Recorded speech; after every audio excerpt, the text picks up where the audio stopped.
এখানে প্রধান শক্তিসমূহের মধ্যে বৈদেশিক সম্পর্ক।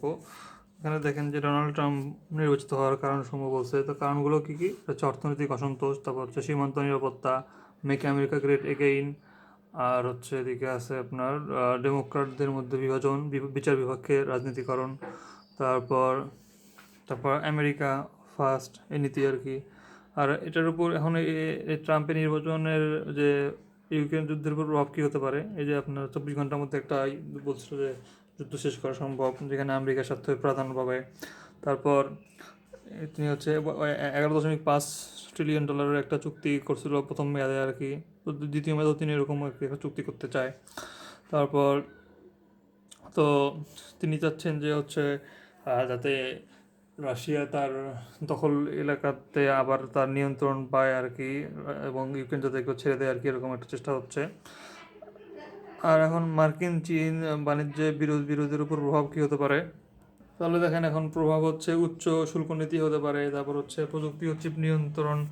এখানে হচ্ছে আপনার কি করছে যে এখন হচ্ছে যে চীনে আর কি রপ্তানি করতে দিচ্ছে যুক্তরাষ্ট্র থেকে, কিন্তু 15% শুল্ক দিতে হবে যারা আমেরিকা থেকে রপ্তানি করবে। আর শুল্ক অব্যাহতি বাতিল করছে এখানে, যে অ্যামাজন ওয়ালমার্ট এখন এরা লাভবান হচ্ছে, যেহেতু আগে চীনা ছোটো ছোটো পণ্যের উপর কোনো শুল্ক ছিল না, কিন্তু এখন শুল্ক দেওয়া হয়েছে। আর কৃষিপণ্য বাজার সংকট, এখানে হচ্ছে আপনার চীনের পাল্টা শুল্কের কারণে যুক্তরাষ্ট্রের যে কৃষি পণ্যের রপ্তানি কমেছে আর কি, ভবিষ্যৎ অনিশ্চয়তা হয়েছে। তারপর মার্কিন যুক্তরাষ্ট্রের পররাষ্ট্রনীতির নিয়ামকগুলির সাম্প্রতিক সময় আলোচনা বিশ্লেষণ করো। তো মেইনলি 3টা বিষয়ের উপর মার্কিন পররাষ্ট্রনীতি হয়, সেটা হচ্ছে ডিফেন্স, ডিপ্লোমেসি, ডেভেলপমেন্ট। কী কী? ডিডিডি, ডিফেন্স, ডিপ্লোমেসি আর হচ্ছে ডেভেলপমেন্ট। তো এর মধ্যে হচ্ছে শত্রুকে প্রতিহত করতে হবে, বৈশ্বিক বাজার নিয়ন্ত্রণ করতে হবে, তারপর শত্রুর উত্থান থামাতে হবে, তারপর হচ্ছে গণতন্ত্র প্রতিষ্ঠা করতে হবে, তারপর হচ্ছে লাভজনক সম্পর্ক স্থাপন, বন্ধুত্ব সম্প্রসারণ করতে হবে। তো মার্কিন পররাষ্ট্রনীতির নিয়ামক, এখানে কী কী আছে? সামরিক ক্ষমতা প্রদর্শন, যেখানে হচ্ছে 39% আর কি বৈশ্বিক যে আপনার আর কি, যে সামরিক খাতের যে ব্যয়, সেটা 39%ই করে আপনার হচ্ছে যুক্তরাষ্ট্র, যেটা হচ্ছে SIPRI এর মতে স্টকহোম এদের আর কি একটা গবেষণা সংস্থা। অস্ত্র ব্যবসার নিয়ন্ত্রণ, এখানে হচ্ছে অস্ত্রের 43% সরবরাহ করা হচ্ছে যুক্তরাষ্ট্র, এবং $300 বিলিয়ন সমমূল্যের আর কি 2024 সালে তারা রপ্তানি করছে। তারপর হচ্ছে বিশ্ব অর্থনীতি ও বাণিজ্য নিয়ন্ত্রণ করে তারা এখন IMF IBRD আছে তাদের। তারপর এখানে দেখেন যে তৃতীয় বিশ্বকে তারা নিয়ন্ত্রণ করে। তারপর হচ্ছে কূটনৈতিক কলা কৌশল আছে তাদের। তারপর হচ্ছে বিশ্বে বিভিন্ন জোট গঠন করে, ন্যাটো, ফ্যাটো, সেন্টো, এগুলো হাবিজাবি, তারপর সিয়াটো। তারপর বিজ্ঞান প্রযুক্তির প্রভাব তাদের আছে। তারপর হচ্ছে মিডিয়ার নিয়ন্ত্রণ আছে, তারপর NBC, Fox news, Wall Street journal, new York post, ABC, CNN, CBS সবগুলো কিন্তু তাদের নিয়ন্ত্রণে। তো দক্ষিণ এশিয়া যুক্তরাষ্ট্রের পররাষ্ট্রনীতির গুরুত্ব প্রভাব কী হতে পারে? তো এখানে দেখেন যে দক্ষিণ এশিয়ায় কী হতে পারে, যে হচ্ছে আপনার কৌশলগত ভূরাজনৈতিক দৃষ্টিভঙ্গি, এখানে কী হতে পারে, দেশভিত্তিক সম্পর্কের ধরন কী হতে পারে। তো ভারত হচ্ছে যে কোয়াডে গঠন করছে, তারপর হচ্ছে বিভিন্ন ক্ষেত্রে সহায়তা করতেছে। বাংলাদেশে এরকম বিভিন্ন ইস্যুতে তারা নজর দিচ্ছে, যেমন অবাধ তারপর হচ্ছে নির্বাচন, তারপর সুশাসন যেগুলোতে। তারপর হচ্ছে পাকিস্তানে হচ্ছে আপনার চীন পাকিস্তান সম্পর্ক, আর হচ্ছে CPEC, যেটা হচ্ছে চায়না পাকিস্তান আর ইকোনমিক করিডর, যেটা নিয়ে আর কি যুক্তরাষ্ট্র একটু সমস্যায় আছে। তারপর শ্রীলঙ্কা, মালদ্বীপ, এগুলো তো আর কি চেষ্টা করতেছে তাদের ইয়েটা রক্ষা করার আর কি।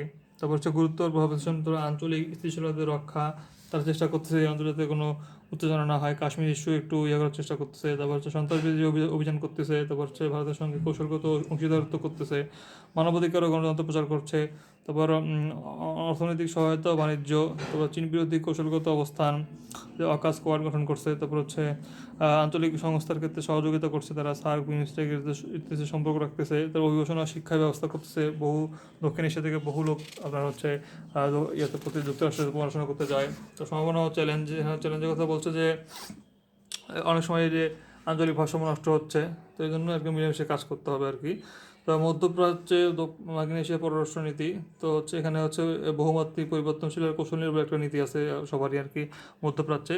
তো এখানে মধ্যপ্রাচ্যে মার্কিনের পররাষ্ট্রনীতি কী কী? এটা হচ্ছে তেল ও জ্বালানি নিরাপত্তাকরণ, তারপর ইসরায়েলকে সমর্থন করে তারা, সন্ত্রাসবাদ দমন করে, তারপর ইরানের প্রভাব হ্রাস, গণতন্ত্র ও মানবাধিকার প্রচারের চেষ্টা, সামরিক ঘাঁটি ও উপস্থিতি বৃদ্ধি, তারপর অস্ত্র বিক্রি ও সামরিক সহযোগিতা করে। তারপর সিরিয়া ও ইরাকের সংকটের ভূমিকা রাখছিল। তো আরব দেশগুলোর সাথে সম্পর্ক, তারপর হচ্ছে শরণার্থী ও মানবিক সংকটে সীমিত সহায়তা। তারপর চ্যালেঞ্জ কি? দ্বৈত নীতি, তারা হচ্ছে গণতন্ত্রের কথা বলে, আবার স্বৈরশাসকদের সমর্থন দেয়। তারপর হচ্ছে হাজার হাজার সাধারণ মানুষের মৃত্যু, শরণার্থী সংকট হয়। তারপর হচ্ছে অঞ্চলকে আরও অস্থির করে তুলছে। তারপর হচ্ছে এখন যুক্তরাষ্ট্র একত্র হারাতে বসেছে। তারপর হচ্ছে চীন চীন মার্কিন সম্পর্কে গতি প্রকৃতি, এটা হচ্ছে ঐতিহাসিক ছিল হচ্ছে আপনার 1949 থেকে 1989 পর্যন্ত এই টাইম ছিল আর কি। বৈরিতার একটা সম্পর্ক ছিল। 1949 সালে যখন এই যে মাও সেতুং হচ্ছে কমিউনিস্ট পার্টির বিজয় হয়, তখন হচ্ছে আপনার কুমিংডাং হচ্ছে আপনার তাইওয়ানে চলে যায়। তো তারা তাইওয়ানকে সমর্থন দিয়েছিল তখন, এর ফলে একটা সমস্যা হয় আর কি। আর 1971 সালে এটা আবার একটা হয়, একটা শিথিল হয়। আর এরকম 1990 থেকে 2016 সাল পর্যন্ত আপনার হচ্ছে এরকম ঘনিষ্ঠতা এবং প্রতিযোগিতার যুগ শুরু হয়। তো তিয়েনআনমেনের স্কাই ঘটনার পরে আর কি নিষেধাজ্ঞা দেয়। পরে 2001 সালে আবার WTOর পদ পায় চীন। এরপরে আর কি তাদের বেশ সম্পর্ক ভালো হয়। তারপর বাইডেনের যুগেও আর কি বিভিন্ন জোট গঠন করা হয়েছিল, বড় প্রতিদ্বন্দ্বী বলা হয়েছিল চীনকে। তো অকাস, তারপর কোয়াড, ইন্দো প্যাসিফিক আইপিএস গঠন করছে বাইডেন। তারপর আপনার হচ্ছে ট্রাম্প যুগেও এরকম আর কি শুল্ক টুল্ক নিয়ে বিভিন্ন ছিল 2018 সালে। পরে যে হুয়াই, জেটি, টিকটক এর উপর নিষেধাজ্ঞা দেয়। তো হচ্ছে এখন মূল ইস্যু হচ্ছে কি তাইওয়ান নিয়ে ইস্যু, তারপর দক্ষিণ চীন সাগর নিয়ে ইস্যু, মানবাধিকার, উইঘুর, হংকং নিয়ে, তারপর প্রযুক্তি নিয়ে, জলবায়ু পরিবর্তন নিয়ে। আচ্ছা, তারপর হচ্ছে চীন ও ভারতের সম্পর্ক নিয়ে একটু রচনা লিখতে বলছে। আচ্ছা, তো চীন আর ভারত হচ্ছে 1950 সালে আর কি কূটনৈতিক সম্পর্ক স্থাপন করে। তারপর হচ্ছে 1965 সালে এদের মধ্যে যুদ্ধ হয়। 1971 সালে আবার এর সমস্যা হয় আর কি। 1979 সালে অটল বাজপেয়ী আবার সম্পর্ক স্বাভাবিক করে। তারপর হচ্ছে ভূরাজনৈতিক প্রভাব বিস্তার, এখানে হচ্ছে চীন বেল্ট ইনিশিয়েটিভ হচ্ছে আপনার নিচে আর কি ভারত হচ্ছে নেইবারহুড ফার্স্ট, আর হচ্ছে লুক ইস্ট পলিসি নিচে। তারপর সামরিক উত্তেজনা, নিরাপত্তা ঝুঁকি আছে, যে গোলান উপত্যকায় 2020 সালে ঝামেলা হলো। তারপর সামরিক একটা প্রস্তুতি প্রতিযোগিতার ব্যাপার আছে, অর্থনৈতিক প্রতিযোগিতা ও সহযোগিতার ব্যাপার আছে। $100 বিলিয়ন এরকম তাদের মধ্যে আমদানি রপ্তানি হয়, ব্যবসা হয় আর কি। কিন্তু ডেপ ট্র্যাপও আর কি একটু নজর রাখতে হবে। তারপর আঞ্চলিক রাষ্ট্রগুলোর কূটনৈতিক কৌশল ও প্রতিক্রিয়াতে এখানে দেখেন যে পাকিস্তান, তারপর হচ্ছে আপনার পাকিস্তানের উপর কার কেমন নিয়ন্ত্রণ, বাংলাদেশের উপর নেপাল, শ্রীলঙ্কা, মালদ্বীপ, ভুটানের উপর নিয়ন্ত্রণ কার কেমন, এগুলো ব্যাখ্যা করতে হবে। তবে কূটনৈতিক সম্পর্ক এখানে হচ্ছে আপনার তাদের সম্পর্ক কেমন সেটা ব্যাখ্যা করতে হবে। আঞ্চলিক সংস্থা ও জোট গঠনে তো বিমস্টেক, আইওরা, তারপর হচ্ছে সার্ক, এদিকে আবার চীন, এদিকে আপনার সাংঘাই অর্গানাইজেশন, কোঅপারেশন অর্গানাইজেশন, তারপর হচ্ছে AIIB করছে। তার মিডিয়া ও জনমত, এগুলো আর কি দেখতে হবে। ভবিষ্যৎ চ্যালেঞ্জ জারিয়াও আছে এদিকে। তো যুক্তরাষ্ট্রে হচ্ছে আপনার আধিপত্য থাকা এককেন্দ্রিক বিশ্ব ব্যবস্থার কি অবস্থান ঘটেছে, তো অবস্থান আর কি অবসান ঘটেনি, কিন্তু ওদিকে যাচ্ছে আস্তে আস্তে। ন্যাটো এখন দুর্বল হয়ে গেছে। আগে আমার হচ্ছে 1993 সালে, তারপর কসোভোতে, আফগানিস্তান 2001 সালে, লিবিয়া 2011 সালে ওরকম হামলা করছিল। এখন তো ওরকম একচেয়ে যেভাবে হামলা করতে পারে না, সমস্যা। তো রাশিয়া শীতনীতি থেকে উঠছে, যখন হচ্ছে ইউক্রেনে হামলা করলো, তখন হচ্ছে এরকম 99টি দেশ রাশিয়ার বিরুদ্ধে ভোট দিল। 58টি দেশ তারপর হচ্ছে বিরুদ্ধ ছিল, এবং 11টি দেশ সরাসরি বিপক্ষে ভোট দিয়েছে ইউএসএ। তো এটা বোঝা যায় যে হচ্ছে রাশিয়ার আর কি রাশিয়া এন্ডস হাইবারনেশন ইরা। তারপর হচ্ছে চীনের অর্থনৈতিক আগ্রাসন, এখানে হচ্ছে আপনার চীন কিন্তু দেখা যাচ্ছে যে আগের চেয়ে অনেক বেশি শক্তিশালী হয়ে গেছে। তো তাদের অর্থনীতি রাশিয়ার চেয়ে 10 গুণ শক্তিশালী, আর জনসংখ্যা 10 গুণ। তারপর হচ্ছে এরকম যে গত বছর এরকম হিসাব অনুযায়ী যুক্তরাষ্ট্রের জিডিপি ছিল $18,244 বিলিয়ন, আর সেখানে চীনের ছিল $16,261 বিলিয়ন। তো এরকম যদি অগ্রগতি থাকে, তাহলে চীন 2030 সালের মধ্যেই ইউএসের চেয়ে বেশি জিডিপিতে আর কি শক্তিশালী হয়ে যাবে। তো মধ্যপ্রাচ্যের শান্তি আলোচনা চীন কিন্তু আস্তে আস্তে বিভিন্ন জায়গায় শান্তি আলোচনায় এরকম ভূমিকা রাখতে পারছে আর কি। তো যেটা একটা মাল্টিপোলার দিকে ইঙ্গিত করছে। তারপর আফগানিস্তানও চীন যুক্তরাষ্ট্রের ভঙ্গুর অবস্থান। তো এখানে কিন্তু যে আফগানিস্তান যুক্তরাষ্ট্রে কিন্তু এখানে বেশ অবস্থান নড়বড় হয়ে গেছে। তো ভ্যাকসিন কূটনীতিতে চীন ও রাশিয়ার এগিয়ে যাওয়া, আফ্রিকান দেশগুলোতে চীনের ক্রমবর্ধমান প্রভাব, তো এগুলো আর কি বিভিন্ন দেখাচ্ছে যে হচ্ছে আফ্রিকার দেশগুলো যদিও চীন বাণিজ্য বেশি করে, কিন্তু কিন্তু যুক্তরাষ্ট্র কিন্তু সামরিক ঘাঁটি বেশি আছে। তো এগুলো বিভিন্ন দেখাচ্ছে যে ওয়ার্ল্ডটা আস্তে আস্তে একটা মাল্টিপোলারের দিকে যাচ্ছে। তো এশিয়ান ব্যাংকের গঠন আরও কার্যবলী। 1967 সালে আপনার হচ্ছে এটা হচ্ছে জাপানের টোকিওতে আর কি এডিবির আর কি সদর দপ্তর ছিল। পরবর্তীতে যেটা ফিলিপাইন ম্যানিলাই হয়েছে। যারা মেম্বার হচ্ছে 69টি। এখানে প্রশাসনিক গঠন হচ্ছে বোর্ড অফ গভর্নর্স, যেখানে হচ্ছে আপনার প্রতিটা দেশ থেকে একজন গভর্নর এবং একজন বিকল্প গভর্নর থাকবে। বোর্ড অফ ডিরেক্টরস, যেটা হচ্ছে আপনার 12 জন পরিচালক থাকবে। আর হচ্ছে এখানে প্রেসিডেন্ট থাকবে হচ্ছে একজন নির্বাহী পরিচালক, এবং হচ্ছে পরিচালক পরিষদের চেয়ারম্যান হিসেবে থাকবে। আর এশিয়া উন্নয়ন ব্যাংকের কার্যবল কী কী আছে? ঋণ প্রদান করে, তারপর প্রযুক্তিগত সহায়তা করে, দাতা ও অংশীদারদের সমন্বয় করে, গবেষণা ও নীতিগত আপনার সহায়তা করে, তারপর হচ্ছে বিনিয়োগে উৎসাহ প্রদান করে, তারপর আপনার আঞ্চলিক সহযোগিতা সংযোগ উন্নয়ন করে। তারপর এআইবির হচ্ছে কী করে, এটা 2016 সালে প্রতিষ্ঠিত হয়। 110টি সদস্য আছে এখন। তো এখানে হচ্ছে বোর্ড অফ গভর্নর্স থাকে, বোর্ড অফ ডিরেক্টরস থাকে, আর হচ্ছে প্রধান নির্বাহী থাকে। তো তো এর কার্যবলী কী কী? অবকাঠামো উন্নয়নে অর্থায়ন করে, তারপর হচ্ছে আপনার টেকসই উন্নয়নে সহায়তা করে, আন্তর্জাতিক যোগাযোগ করে, বা সহযোগী প্রতিষ্ঠানগুলোর সাথে যৌথ বিনিয়োগ করে, যেমন হচ্ছে এডিবি, তারপর ইবিআরডি, এটার সাথে আর কি পার্টনারশিপ করে, বিশ্বব্যাংকের সাথে পার্টনারশিপ করে, তারপর বেসরকারি খাতে উন্নয়ন করে, তারপর হচ্ছে রাষ্ট্র সদস্য রাষ্ট্রগুলোর সক্ষমতা উন্নয়ন করে। আচ্ছা, বৈশ্বিক উৎস উদ্যোগ হচ্ছে প্রতিষ্ঠান, এখানে হচ্ছে G20 আর হচ্ছে ব্রিক্সের পার্থক্য দেখানো হয়েছে। তো এখানে 2009 সালে আর কি ব্রিক্স হয় আর কি। তারপর ডব্লিউটিও কার্যকরী বলছে, এটা 1995 সালে 1 জানুয়ারি গঠিত হয়, আর হচ্ছে জেনেভাতে এটার সদস্য রাষ্ট্র 66টি। তো বাণিজ্য সম্পাদন করে আর হচ্ছে পরিচালনা করে, তারপর হচ্ছে ফোরাম, বাণিজ্য আলোচনা ফোরাম হিসেবে কাজ করে, তারপর বাণিজ্য সংক্রান্ত বিরোধ নিষ্পত্তি করে, কারিগরি সহায়তা প্রশিক্ষণ দেয়, উরুগুয়ে রাউন্ড এরিয়াগুলো বাস্তবায়ন করে, বাণিজ্য বাধা দূর করে, তারপর চুক্তির বাস্তবায়ন ও পর্যবেক্ষণ করে, তারপর হচ্ছে বাণিজ্য অধিকার সংরক্ষণ করে, তারপর স্বল্পোন্নত উন্নয়নশীল দেশগুলোকে, তারপর হচ্ছে তাদের বাণিজ্য সক্ষমতা বাড়ায়, সরকারি বেসরকারি সংস্থা ও আন্তর্জাতিক সংস্থাগুলোর বাণিজ্য বিষয়ক সমন্বয়কারী হিসেবে কাজ করে। আচ্ছা, তারপর হচ্ছে এদিকে দেখবেন যে সংস্থার অধীনে 3 জন বিচারকের একটি প্যানেল সে অভিযোগ শ্রবণ করে আর কি। তো সবগুলো আর কি এরকম ঝামেলা বাজে, তারা এরকম আর কি সব দেশে একটা ভোটাধিকার থাকে, কিন্তু দেখা যায় যে হচ্ছে যারা মানে শক্তিশালী তারাই আসলে ওইটাকে নিয়ন্ত্রণ করে আর কি, এই জন্য সমস্যা হয়ে যায়। তো তারপর আর কি অনেক সমস্যার সমাধান হচ্ছে এটা দ্বারা। তারপর ব্রিক্স কি, এটা হচ্ছে আপনার 2009 সালে গঠিত হয় ব্রিক্স। 2010 সালে আর কি সাউথ আফ্রিকা যুক্তরাষ্ট্রের নাম হচ্ছে আর কি ব্রিক্স হয়ে যায় আর কি পরের এজটা।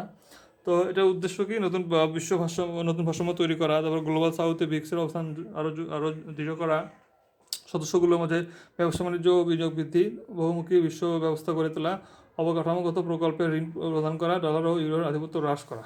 তো এখানে হচ্ছে আপনার 42টা দেশ, মোট 40টা দেশ আগ্রহ প্রকাশ করছিল, আর 22টা দেশ পূর্ণভাবে আবেদন করছিল। তো এই যে আর্জেন্টিনা যুক্ত হয়েও পরে চলে গেছে, এখন কিন্তু আপনার সৌদি আরবের মধ্যে আছে। তো সম্প্রসারণের বৈশ্বিক প্রভাব ব্রিক্সের, এটা হচ্ছে G7 একটা বিকল্প হতে পারে। তারপর আপনার হচ্ছে দক্ষিণ বৈষম্য দূরীকরণে একটা নতুন কন্টেস্ট হতে পারে। তারপর চীনের শক্তি, এখানে হচ্ছে বিশ্ব অর্থনীতি রাজনীতিতে ব্রিক্স আধিপত্য বাড়াতে পারে। তো স্বল্পোন্নত দেশগুলো IMF বিশ্ব ব্যাংকের ঋণকে অনেকটা ঝুঁকিপূর্ণ মনে করে, এক্ষেত্রে যদি আর কি ব্রিক্স কাজ করতে পারে তাহলে ভালো হবে, নিউ এনডিবি যেটা আছে। তারপর হচ্ছে বিশ্ব সম্পদের 25% ব্রিক্সের প্রাথমিক 5টি দেশের অধীনে আছে। আর হচ্ছে এখানে যদি আলজেরিয়া আর ভেনেজুয়েলা যোগ দেয় তাহলে কিন্তু তেল এবং গ্যাসের একটা বড় নিয়ন্ত্রণ চলে যাবে ব্রিক্সের হাতে। তারপর বাংলাদেশের জন্য সম্ভাব্য ইতিবাচক দিক হচ্ছে কি, যে হচ্ছে শক্তিশালী একটা জোটের সদস্য হওয়া, তারপর হচ্ছে বিনিয়োগ বৃদ্ধি হবে, তবে এনডিবিতে ঋণ সহজে পাবে, তারপর বাণিজ্যিক লেনদেন এবং হচ্ছে বাংলাদেশি পণ্যের বাজার সৃষ্টি হবে। বাংলাদেশের নেতিবাচক দিককে, নেতিবাচক হচ্ছে এর মধ্যে আস্তে হচ্ছে এরকম বাংলাদেশ যেহেতু আমদানি বেশি করে, সে সমস্যা হতে পারে, ভারসাম্য হবে না। তারপর হচ্ছে একটা চাপ ফেলতে পারে, আর যুক্তরাষ্ট্রের একটা খারাপ নজর পড়বে এখানে। তো ব্রেটেন উডস প্রতিষ্ঠানগুলো সম্পর্কে সংক্ষেপে লিখতে বলছে। তো এখানে বলছে 1944 সালে আর কি এই দূরে হয় আর কি ব্রেটেন উডসে, আর 46 সালে কার্যক্রম শুরু হয় বিশ্ব ব্যাংকের, আর এদিকে 45 সালে কার্যক্রম শুরু হয় হচ্ছে আপনার IMF-এর। তো আপনার হচ্ছে ইয়াতে বিশ্ব ব্যাংকের অঙ্গ সংস্থা 5টি, এটা হচ্ছে IBRD, তারপর IDA। IBRD হচ্ছে মোট কার্যক্রম পরিচালনা করে, IDA সহস্রার্থ ঋণ দেয়, IFC প্রাইভেট সেক্টরকে ঋণ দেয়, আর মিগা হচ্ছে আপনার বিদেশি বিনিয়োগকে উৎসাহ করে, আর ICSID এরা হচ্ছে বিনিয়োগ নিষ্পত্তি করে। তো ব্রিক্স জোটের সম্প্রসারণ কি ডলারের আঘাত কমাতে পারবে, আপনার মতামত? তো অবশ্যই কমাতে পারবে, কিন্তু একটা পুরোপুরি করতে পারবে কিনা সেটা নিয়ে একটু সন্দেহ আছে। তো এখানে হচ্ছে ডলার কেন গুরুত্বপূর্ণ, এই যে সবাই হচ্ছে রিজার্ভ কারেন্সি এরকম 60%-এর মতো সব ডলারই রাখে। তো বাণিজ্যিক লেনদেনের প্রধান মাধ্যম কিন্তু ডলার। তারপর গ্লোবাল ট্রেড সিস্টেমের নিয়ন্ত্রণ, সুইফট সিস্টেম, তারপর IMF, এগুলো হচ্ছে আপনার যুক্তরাষ্ট্রের হাতে আছে। তারপর হচ্ছে আর্থিক নিষেধাজ্ঞার হাতিয়ার, এখানে হচ্ছে আপনার যারা হচ্ছে যুক্তরাষ্ট্রের কথা মানবে না তাদের উপর এরকম নিষেধাজ্ঞা দিবে, তার ফলে সমস্যা হবে এসব দেশের। আচ্ছা, তারপর যেমন হচ্ছে দেখেন যে ব্রিক্স যেভাবে ডলারকে চ্যালেঞ্জ করতে জানাতে চায়, এরা হচ্ছে বিকল্প মুদ্রায় দ্বিপাক্ষিক ও বহুমাত্রিক বাণিজ্য বৃদ্ধি, অর্থাৎ যেগুলো ব্রিক্সের যেগুলো কান্ট্রি আছে, ইউএন, তারপর হচ্ছে আপনার যে রুবেল, এগুলোর আর কি প্রচলন বাড়ানো চায় আর কি, যদিও 80% এখনও ডলারই হয়ে থাকে। তারপর অভিন্ন মুদ্রা তৈরি পরিকল্পনা, এখানে হচ্ছে আপনার মুদ্রা আলাদা করবে আর কি, তারা আলাদা একটা ইয়ে করবে। তারপর নিউ ডেভেলপমেন্ট যে ব্যাংক যেটা আছে সেখান থেকে সবাইকে ঋণ দেওয়ার চেষ্টা করবে। তারপর রিজার্ভ মুদ্রায় বৈচিত্র্য আনা, সোনার মজুদ বৃদ্ধি, তারা সোনার মজুদ কিন্তু এখন বৃদ্ধি করছে আস্তে আস্তে। তারপর ডিজিটাল কারেন্সি, এটা হচ্ছে CBDC, খুবই গুরুত্বপূর্ণ। CBDC এটা হচ্ছে সেন্ট্রাল ব্যাংক ডিজিটাল কারেন্সি, যেখানে তারা একটা মানে নির্দিষ্ট একটা বিকল্প একটা লেনদেনের একটা কারেন্সি করে তুলছে, সিস্টেম করে তুলছে, ডিজিটাল পেমেন্ট সিস্টেম, তো যেখানে সুইফট আর বা ডলার নির্ভর ব্যবস্থার প্রয়োজন হয় না। খুবই গুরুত্বপূর্ণ সেন্ট্রাল ব্যাংক ডিজিটাল কারেন্সি। তারপর ডলারের রাজনৈতিক প্রভাব চেষ্টা, তারা কিন্তু হচ্ছে ডলারের যে এরকম রাজনৈতিক প্রভাব সেটা কিন্তু কমানোর চেষ্টা করছে, এটা একটা ভালো। তো চ্যালেঞ্জের সীমাবদ্ধতা কী কী? এরকম পারস্পরিক রাজনৈতিক অবস্থার অভাব, চীন ভারতের মধ্যে ভূরাজনৈতিক টানাপোড়েন আছে, তারপর হচ্ছে অভ্যন্তরীণ অর্থনৈতিক বৈষম্য, এখানে কিন্তু হচ্ছে যে এরকম যে মুদ্রা স্থিতিশীলতা, একে অপর হচ্ছে ভিন্ন, অর্থনৈতিক কাঠামো ভিন্ন, তার পরিবার কাঠামোগত দুর্বলতা, এর হচ্ছে বিশ্বব্যাপী মুদ্রা হিসেবে ব্যবহৃত হওয়ার জন্য যা দরকার, যা হচ্ছে এরকম গভীর এবং স্থিতিশীল ফিনান্সিয়াল মার্কেট, যেটা কিন্তু সেখানে নাই, এটা একটা সমস্যা। আর চীনের প্রতি দ্বিধা, তো অন্য রাষ্ট্রগুলো চীনের প্রতি এরকম ইয়েতে করতে পারে না, এই জন্য বলছে যে মাল্টিপ্লারে আর কি যাতে যাচ্ছে আস্তে আস্তে, কিন্তু এখনই সম্ভব না, আরও চেষ্টা করতে হবে আর কি। ধন্যবাদ।